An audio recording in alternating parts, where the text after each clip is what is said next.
Welcome to citizens pulse. నేను మీ రాజేష్.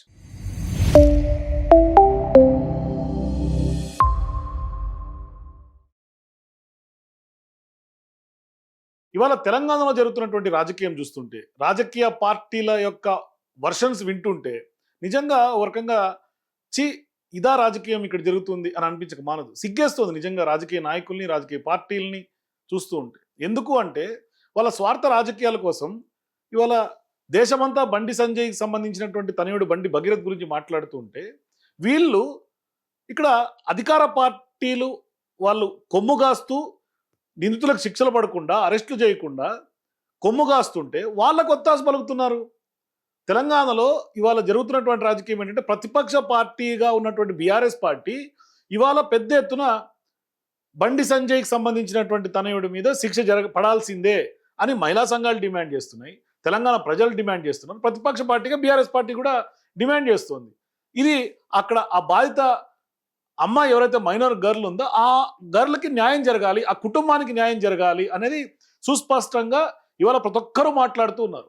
ఆఖరికి missing అని పోస్టర్లు వేసినటువంటి పరిస్థితి. అవన్నీ పక్కన పెట్టి ఇవాళ నిజంగా బీజేపీకి ఎదుర్కొంటాం, బీజేపీని ధీటుగా మేము కొట్లాడతాం జాతీయ స్థాయిలో అని చెప్తున్నటువంటి ఓవైసీ నిజంగా ఇవాళ బీ టీం అని మరొకసారి ప్రూవ్ చేసుకున్నాడు. ఆయన ఇప్పటికే దేశంలో బీజేపీకి బీ టీం ఎవరైనా ఉన్నారు అంటే అది ఖచ్చితంగా ఎంఐఎం పార్టీ, అసదుద్దీన్ ఓవైసీ, అట్లాగే అక్బరుద్దీన్. ఇవాళ అనేక రాష్ట్రాల్లో ఎన్నికల్లో కూడా బీజేపీని గెలుపుకు ఎక్కడెక్కడ ఎలా దోహదపడ్డారనేది చాలా మంది రాజకీయ విశ్లేషకులు ఇప్పటికే అనేక విశ్లేషణలు చేశారు. మనము గతంలో అనేక సందర్భాల్లో మాట్లాడాం ఏ సందర్భంగా ఎంఐఎం ఓట్లను చీల్చి బీజేపీకి లబ్ధి చేస్తోంది అని. మరి ఇక్కడ అవుట్ రేట్గా బండి సంజయ్ గారి తనయుడు ఇవాళ అక్కడ పోక్సో చట్టం కింద కేసు నమోదైతే చట్టం చర్యలు తీసుకోవాలని డిమాండ్ చేయకపోగా, సిట్ ఖచ్చితంగా ఎంక్వైరీ చేయాలని డిమాండ్ చేయకపోగా, లేదు ఆయన అరెస్ట్ చేయాలని డిమాండ్ చేయకపోగా, ఇవాళ మాట్లాడుతున్నటువంటి బీఆర్ఎస్ పార్టీ నాయకుల మీద, లేకుంటే గతంలో ఎప్పుడో జరిగినటువంటి ఘటనల మీద దాన్ని ఇప్పుడు తిరగదోడి ప్రతిపక్ష పార్టీ మీద దాడి చేస్తారే. సహజంగా అధికార పార్టీలో కేంద్ర స్థాయిలో హోంశాఖ మంత్రి తనయుడే ఇవాళ పోక్సో చట్టం కింద ఒక రేపిస్ట్ ముద్రపడి వాళ్ళ రేపిస్ట్ని అరెస్ట్ చేయాలని పెద్ద ఎత్తున ఉద్యమం జరుగుతూ ఉంటే తెలంగాణ వ్యాప్తంగా దాన్ని మిస్లీడ్ చేసేందుకు, సైడ్ ట్రాక్ చేసేందుకు మీ వ్యక్తిగత కక్షలు కార్పణ్యాలని ఆ యొక్క దాన్ని ముందు పెట్టి అసలు రంగు బయటకు తీశారు. అసలు ఇవాళ నిజంగా ఎవరేంటిని అర్థమైంది. అసలు రంగు బయటపడింది. ఎవరికి బీ టీం. ఎందుకు అంటే ఇక్కడ నిజంగా కవిత గారు మాట్లాడతారు, ఆమె బీఆర్ఎస్ పార్టీకి సంబంధించినటువంటి సోషల్ మీడియా హ్యాండిల్స్ అన్ని బంద్ చేయాలని. ఇవాళ మీకు వాస్తవాలు కొన్ని చూపించదలుచుకున్నా. అసలు అసదుద్దీన్ ఓవైసీ గారు మాట్లాడినటువంటి మాటలు వింటే ఖచ్చితంగా బీజేపీకి మద్దతు ఇచ్చినట్టుగా, రేవంత్ రెడ్డి ప్రభుత్వానికి వెనకేసుకొచ్చినట్టుగా స్పష్టంగా అర్థమవుతుంది. ఇక మన ఎవరైతే కవిత గారు ఉన్నారో, రీసెంట్గా తెలంగాణలో ఒక తల్లిగా అవతరిస్తా అని చెప్పినటువంటి కవిత గారు ఇవాళ ఒక మహిళగా, సాటి మహిళగా మైనర్ గర్ల్ మీద జరిగినటువంటి వ్యవహారాన్ని ఇవాళ జాతీయ స్థాయిలో మీడియా మాట్లాడుతుంది, ఇవాళ దేశం మాట్లాడుతుంది, తెలంగాణ రాష్ట్రంలో ఉన్నటువంటి ప్రజలు మాట్లాడుతున్నారు, తెలంగాణ ఉన్నటువంటి మహిళా లోకమంతా కూడా ఇవాళ జరిగినటువంటి ఉదంతాన్ని ఆధారాలతో సహా, చాటింగ్లతో సహా బయటపెట్టి మాట్లాడుతుంటే అవేమీ కనపడకుండా బీఆర్ఎస్ పార్టీకి సంబంధించినటువంటి సోషల్ మీడియాని ఆమె టార్గెట్ చేసి ఆ అకౌంట్లను క్లోజ్ చేయాలని మాట్లాడుతున్నారు. అసలు మీకు ఆ వాస్తవాలు చూపిస్తే నిజంగా మీరు చూసి ఉండరు, ఎవరో మీకు రాంగ్ ఇన్ఫర్మేషన్ ఇచ్చినట్టున్నారు కవిత గారు. ఖచ్చితంగా అది ఎవరి దగ్గర నుంచి ఎట్లా డ్రైవ్ అవుతుందో ఒకసారి చూసుకోండి. అసలు కేసు వాస్తవాలు కూడా నేను చెప్పే ప్రయత్నం చేస్తూనే ఉన్నా, చేస్తా కూడా, ఇప్పటికి కూడా చెప్తా. కానీ ఆ యొక్క కేసు వాస్తవాలు తెలిస్తే ఫస్ట్ బండి సంజయ్ గారి యొక్క తరఫునే కేసు, తర్వాత చాలా రోజుల తర్వాత అమ్మాయి ఇక్కడ నాకు అన్యాయం జరిగింది అని వెళ్ళింది కేసుకి. సరే, అన్యాయం జరిగింది, ఒక మహిళగా, మైనర్ గర్ల్గా ఆమె ఇవాళ విక్టిమ్గా ముందుకు వచ్చిన తర్వాత మీరు విక్టిమ్కి న్యాయం జరగాల్సింది పోయి, తప్పు ఎవరిదున్నా శిక్షించాలని చెప్పాల్సింది పోయి ఒకసారి ఏం మాట్లాడారు విందాం.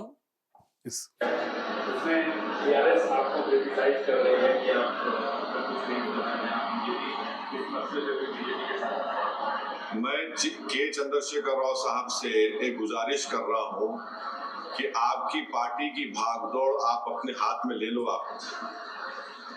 आप जिसके हाथ में दे रहे वो बेचारों की मेमोरी कमजोर है। हैदराबाद में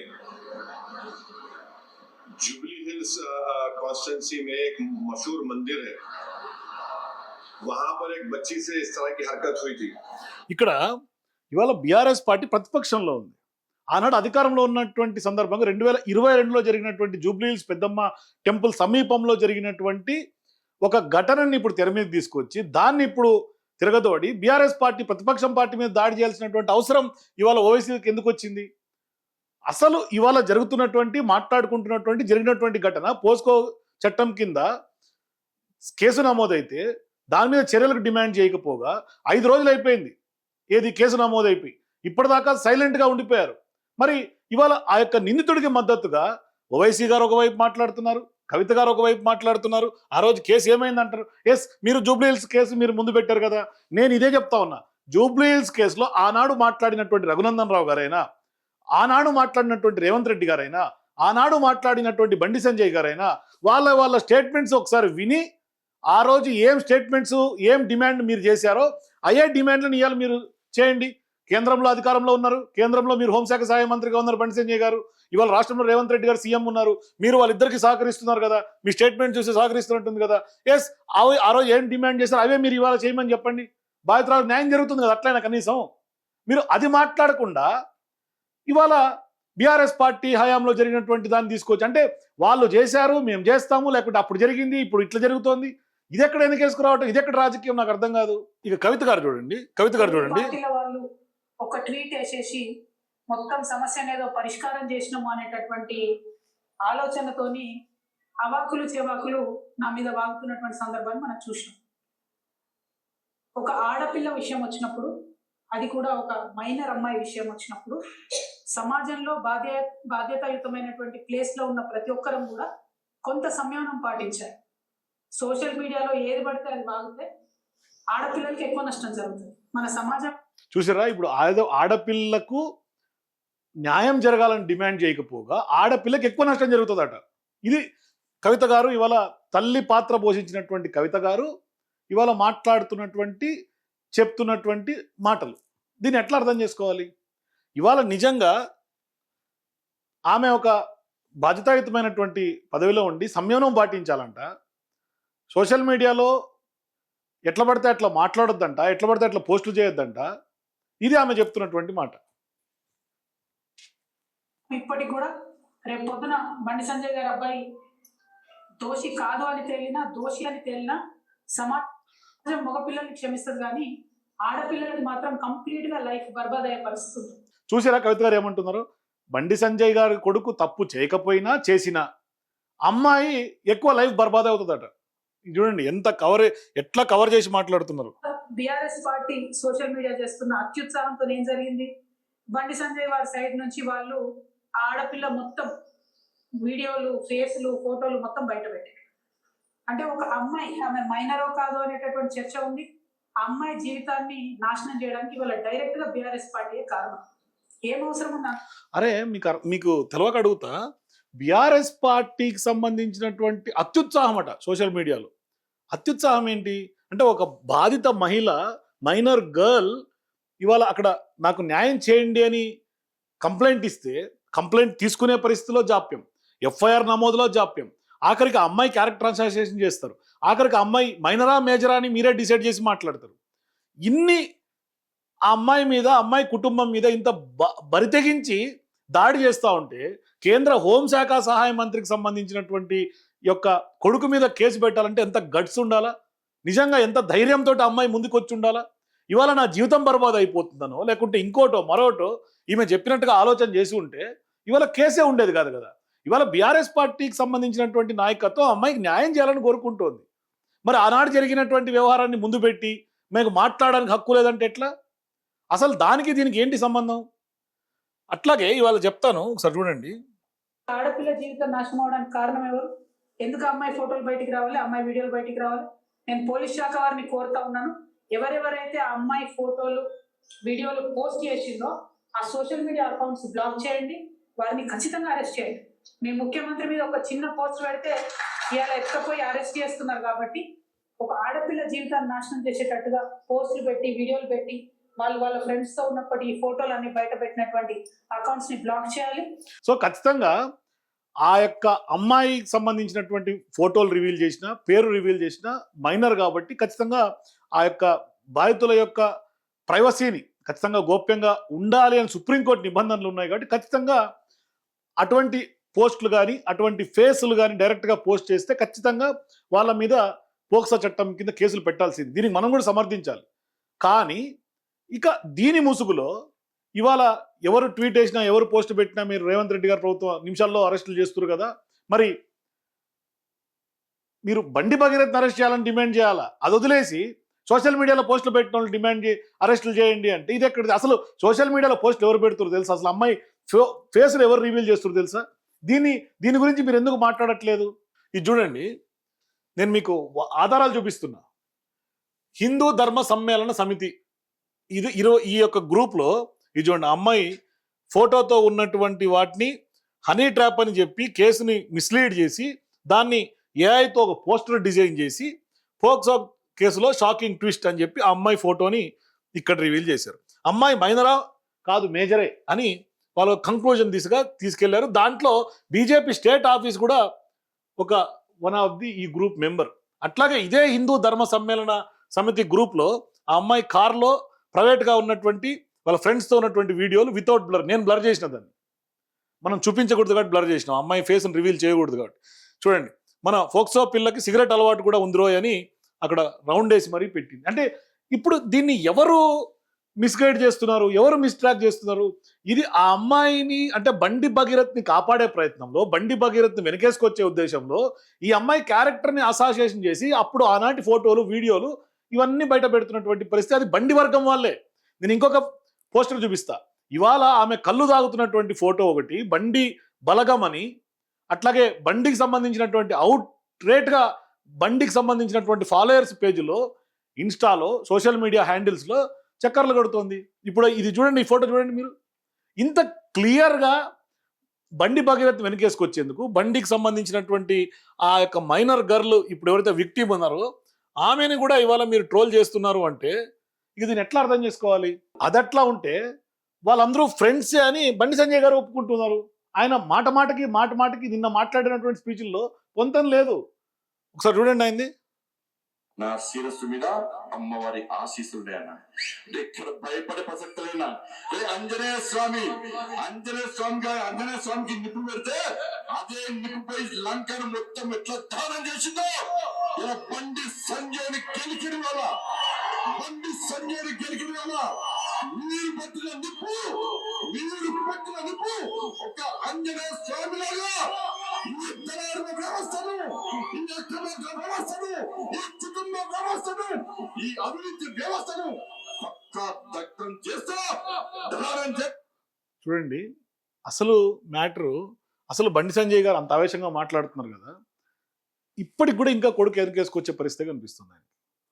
మొదట్లోనే వాళ్ళ ఫ్రెండ్స్తో అల్లరి చిల్లర తిరిగినప్పుడు, దాడులు చేసినప్పుడు, అటువంటి కాలేజీల్లో డిటైన్ అయినప్పుడు, అప్పుడు కనుక బండి సంజయ్ గారు కొడుకుని సంజాయించి ఒళ్ళు దగ్గర పెట్టుకునేటట్టుగా భయం పెట్టుంటే ఇంత దాకా వచ్చి ఉండేది కాదు. ఇవాళ ఇంత జరిగిన తర్వాత ఇవాళ దీన్ని రాజకీయం చేసి ఒకవైపు కవిత గారు వెనకేసుకొచ్చి, అసదుద్దీన్ ఓవైసీ గారు వెనకేసుకొచ్చి, బండి సంజయ్ గారు తండ్రిగా ఆయన వెనకేసుకొచ్చి ఇవాళ నా కొడుకు ఏ తప్పు చేయలే అన్న, మీరు నమ్మండి అన్న అంటున్నాడు. మళ్ళీ ఆయన అంటాడు వాళ్ళంతా స్నేహితులన్నా, ఇప్పుడు వాళ్ళు మా దగ్గర మేమేం తప్పు చేయలే డాడీ అని అంటున్నాడు. ఆయన చెప్తాడు ఫ్రెండ్స్ అంటాడు, తప్పు చేయలేదంటాడు, వెనకేసుకొస్తాడు, తప్పు చేసిన కొడుకు కూడా శిక్ష పడాలంటాడు.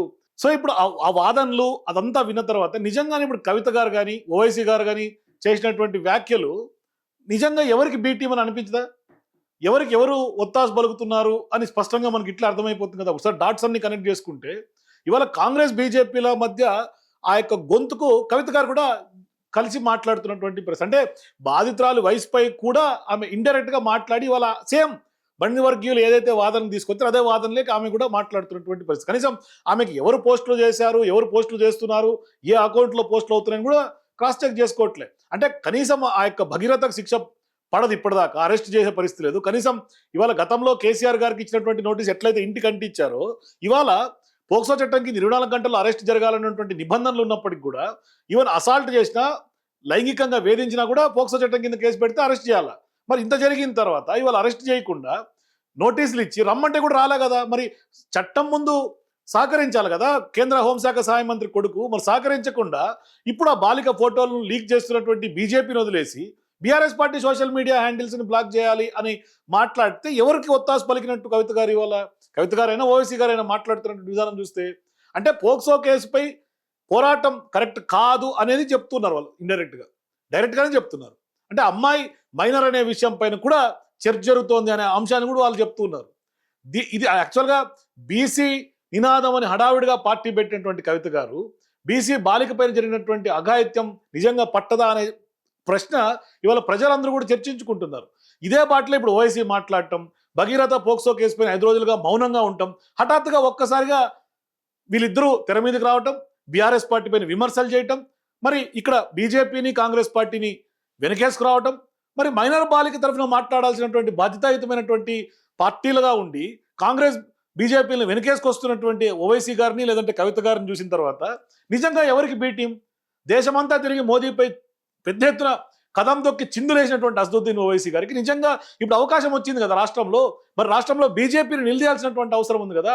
కేంద్ర హోంశాఖ సహాయ మంత్రి బండి సంజయ్ గారు గతంలో అధ్యక్షుడిగా పనిచేశారు. ఆయనకు సంబంధించినటువంటి కొడుకు విషయంలోనే పోక్సో చట్టం కింద పోలీసులు కేసు నమోదు చేశారు, సిట్ వేశారు, ఎఫ్ఐఆర్లు కూడా మళ్ళీ సెక్షన్లు మార్చి పెట్టారు. బాధితురాలు స్టేట్మెంట్సే కీలకం కదా ఇటువంటి కేసుల్లో. మరి అది వదిలేసి కాంగ్రెస్ నుంచి బయటకు వచ్చి బీసీ నాదం ఎత్తుకున్నటువంటి తీన్మార్మలను కూడా పెద్దగా ఏమి అంత హడావిడి చేసి అంత ఏమి మాట్లాడలా. మరి దానికి ఎందుకు మౌనంగా ఉన్నారు వీళ్ళందరూ అంటే ఇప్పుడు అర్థమవుతోంది తెలంగాణ ప్రజలకు కూడా ఈ యొక్క పార్టీలు, పార్టీ అధినేతలు మరి ఎందుకు ఎవరికి బీ టీంలో స్పష్టంగా ఒక అంశంతో క్లారిటీ వచ్చేసింది. భగీరథ కేసు పైన ఎందుకు మాట్లాడడం లేదు? ఎందుకంటే చిన్న చిన్న విషయాల మీద మాట్లాడే కోదండరామ్ గారైనా, బీజేపీ సంబంధించినటువంటి మేధావులు మీటింగ్లు పెట్టే పార్టీ దానికంతా కోదండరామ్ గారు వెళ్తారు. మరి వాళ్ళు మాట్లాడిన వాళ్ళేమో ఒత్తాసు బలికి మాట్లాడే పరిస్థితికి వచ్చింది. సో ఓవరాల్గా ఇవాళ భగీరథ అంశంతో ఒక్కసారిగా రాజకీయ రంగులు తెలిసిపోయినాయి. ఒక్కసారిగా అసలు రంగు బయటపడినటువంటి నేపథ్యంలో ఎవరు బీ టీం? మీ అభిప్రాయాల కింద కామెంట్స్ చెప్పండి. For more videos please watch citizens pulse.